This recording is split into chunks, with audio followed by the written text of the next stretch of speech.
On est au 143e jour. D'accord? Diyuk leumat agzamot. Si on est précis par rapport à des exagérations.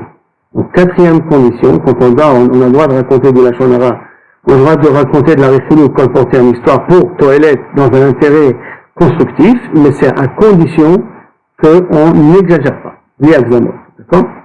Kemo benogia les sur la shonara. De la même façon, parce qu'on en parle des sur réfilou ici. Les choses, c'est colporter de l'histoire. Donc, c'est les mêmes dîners qu'on a dans la shonara, on va être dans le réfilou.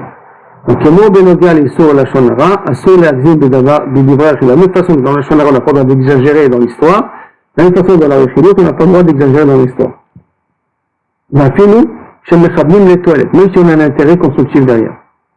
Si quelqu'un il a déjà fait un ézek ou il a l'intention de faire un ézek à quelqu'un d'autre, les zoulato, chayavim yodi al-kach l'anizak, on a obligé de l'avertir. Sur les sapeurs, le betsura mugzamet. Il ne faut pas que tu sois un peu marseillais comme ça, tu exagères, tu sais, il va faire ça, il va te prendre, il va t'écorcher vite. Non, il ne faut pas, n'exagère pas un peu la situation. Donc, à sur les sapeurs, le betsura mugzamet. Al-ma shekara, o shatediko, ce qui s'est passé, ou ce qui va risquer de se passer, d'accord? Puisqu'on a dit qu'il a déjà été mazik, ou qu'il va être mazik. La philo que chez Adam hamuzha, et même si maintenant la personne qu'on a avertie ne prend pas trop les choses au sérieux, il ne prend pas trop au sérieux qu'il est vraiment en danger. Parce qu'il sait qu'il a fait un Marseillais, donc il ne s'inquiète pas trop. On n'a pas le droit d'exagérer pour l'encourager à se prendre entre les mains. Ça veut dire que je vais raconter à quelqu'un du Lashonara ou de la Rechilut pour son intérêt. Mais je vois qu'il prend un petit peu à la légère. Alors qu'est-ce que je fais? Je vais exagérer. Mais tu comprends pas? Moi je l'ai dit, je t'ai entendu, il va prendre 2 arabes et je sais exactement comment il va faire. J'exagère, en vérité c'est faux. Je connais rien de tout ça, mais je vois qu'il ne réagit pas. Donc j'ai besoin de le sensibiliser pour ça.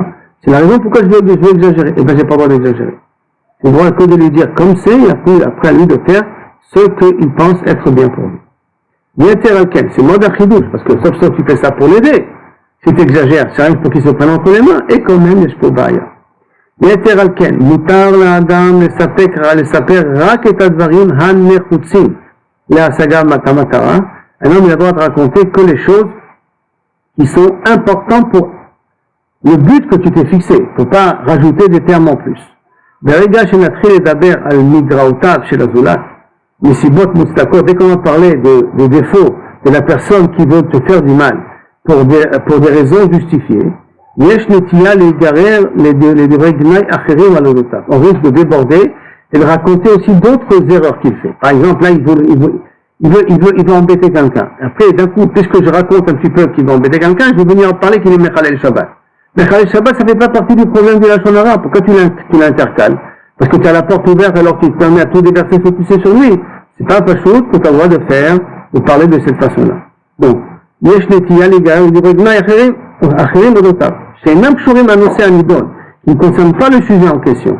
Gamzo ti avera aliso rechilou. Ça, malheureusement, ça nous laisse toujours dans un cadre de rechilou. Ça veut dire que, premièrement, faire très attention, lorsqu'on rencontre une histoire, il faut la raconter précisément sans rien rajouter, sans être précis dans l'événement, sans rien rajouter d'Axamot. Même si tu exagères pour l'intérêt de la personne, pour qu'elle se prenne entre les mains, tu n'as pas le droit d'exagérer.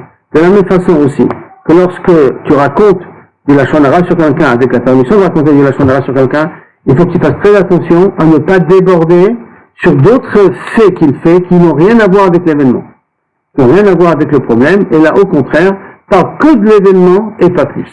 Si que tu commences à déborder, tu as intérêt à t'arrêter tout de suite. Parce qu'à ce moment-là, ça deviendra du lachonara.